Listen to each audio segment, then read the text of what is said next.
Wala kang babayaran guys dun sa ano, dun sa pagkonsulta mo sa doktor, lahat yan, wala kang babayaran. So guys, to, hinihintay lang natin yung ano, mga siguro 15 minutes lang yun kasi ano pa nila. Yun, hi guys, good morning. So guys, ito, punta tayo ngayon ng ano, doktor, no? Family doctor namin.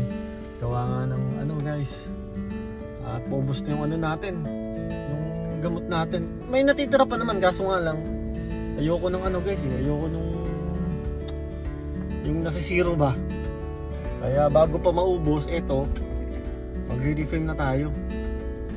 So magre-request lang tayo ng ano, ng prescription dun sa doktor natin. At the same time, dun na rin tayo guys bibili ng ano, ng gamot natin kasi may pharmacy naman dun guys. So yun nga, sa mga hindi nakakaalam, sa mga bago sa ano natin, sa page natin, actually na-vlog ko to noon kung gaano pa kahirap mag-ano rito guys, maghanap ng family doctor. Biruin nyo mga ano, ilang buwan yun mga 4 months yata o 5 months ako bago kami magkaroon ng family doctor. Kasi nga pahirapan talaga rito. Buti nga lang kamo ay merong tumanggap sa atin na family doctor. Tsaka bago pa lang dumating si Jen ay nagkaroon na kami ng ano, ng family doctor, which is sobrang importante rito. Ganyan kapag tayo ay nagme-maintenance na sa gamot. Dito kasi hindi ka basta-basta makakakuha ng ano guys, ng family, ng ano, ng gamot. Maliban na lang guys kung meron talaga kayong ano, kung meron talaga kayong family doctor na magpe-prescribe ng gamot na kukuhain nyo. Guys, sa akin at tayo ay nagme-maintenance na, so kailangan na natin talagang makakuha ng gamot regularly, no? Kaya ayun, so every 3 months nag-aano tayo, bibigyan tayo ng gamot. Good for 3 months yun. Gamot sa ano yun guys, gamot sa high blood at saka sa ano, sa cholesterol. Kaya napaka-importante talaga na meron tayong pinagkukuhaan ng prescription, at napakahalaga rin talaga na meron tayong family doctor dito. So, kaya ito ngayon, on the way tayo guys sa ano, sa doktor natin. Papaprescribe lang tayo, tapos bibili na natin yung gamot, no? So dito guys, ang insurance namin dito is ayun, yung ano, yung dito sa BC. Meron kasi kaming insurance dito sa gobyerno. Kaso nga lang guys, ang pinagkaiba lang nung insurance natin noon sa Saudi at dito ano, wala kang babayaran guys dun sa ano, dun sa pagkonsulta mo sa doktor, lahat yan, wala kang babayaran. Ultimo yung lab test mo, wala, kasi zero. Kaso nga lang, dun sa gamot, doon ko nga lang talagang medyo titirahin kasi mahal din ang gamot dito, diba? Yun, hindi yun covered guys ng ano, ng insurance namin dito. So kinakailangan pa talagang kumuha ka ng ibang insurance para ma-cover or ma-menusan yung gamot na bibilhin mo.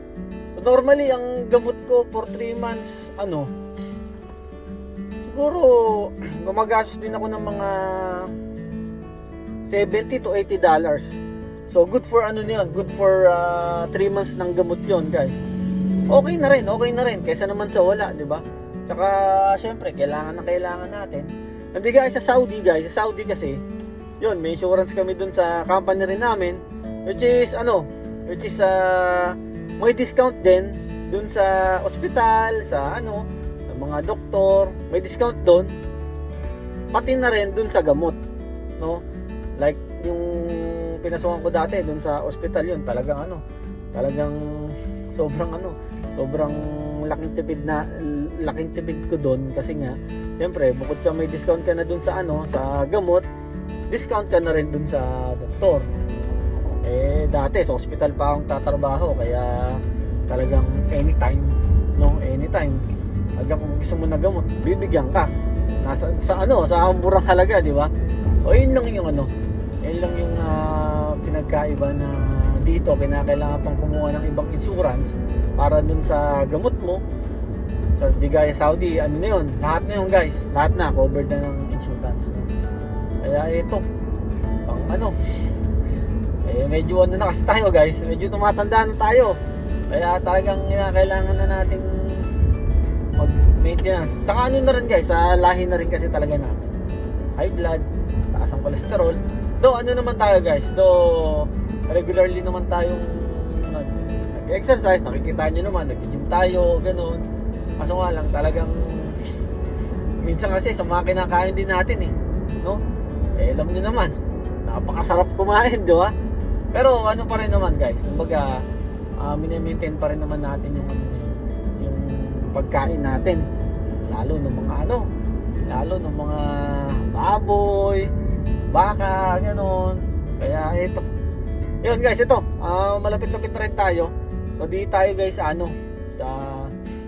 Express Care Medical Clinic, no? Hindi siya hospital, kundi maliit lang siya na clinic. Kasi meron lang dito sa lugar namin, dito sa Chilliwack kasi, meron lang kaming isang hospital, which is yung Chilliwack General Hospital. Kaso nga lang, hindi naman nakadestiny din yung family doctor natin dito sa may Express.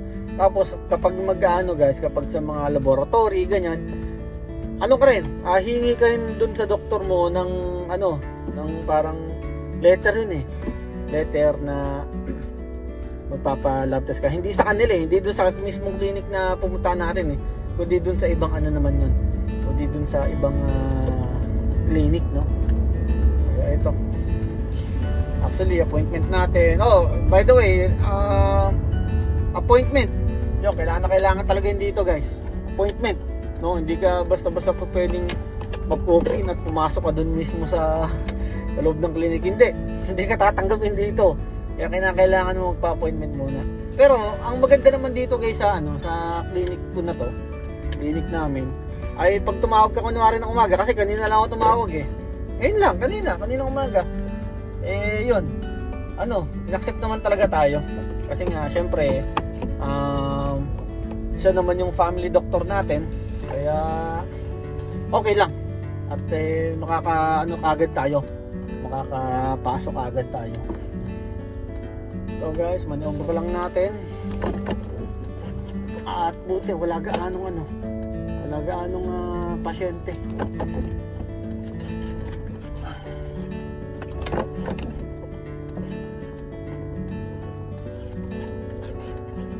Ito nga pala guys yung natin, yung clinic natin. Ipakita ko sa inyo. Yan, Express Care Medical Clinic yan. Dito tayo ngayon. So guys, ito na.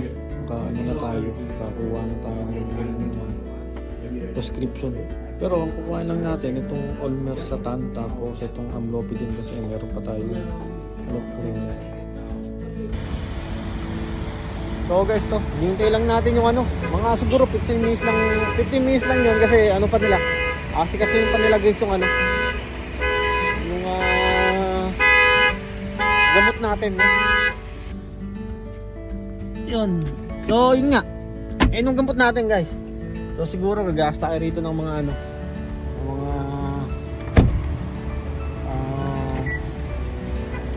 $80 to $70. Pero check natin, hintayin lang natin. Dito mga tayo guys sa sasakyan. Guys, ito, kuha na natin. Yan, ayun dalawa.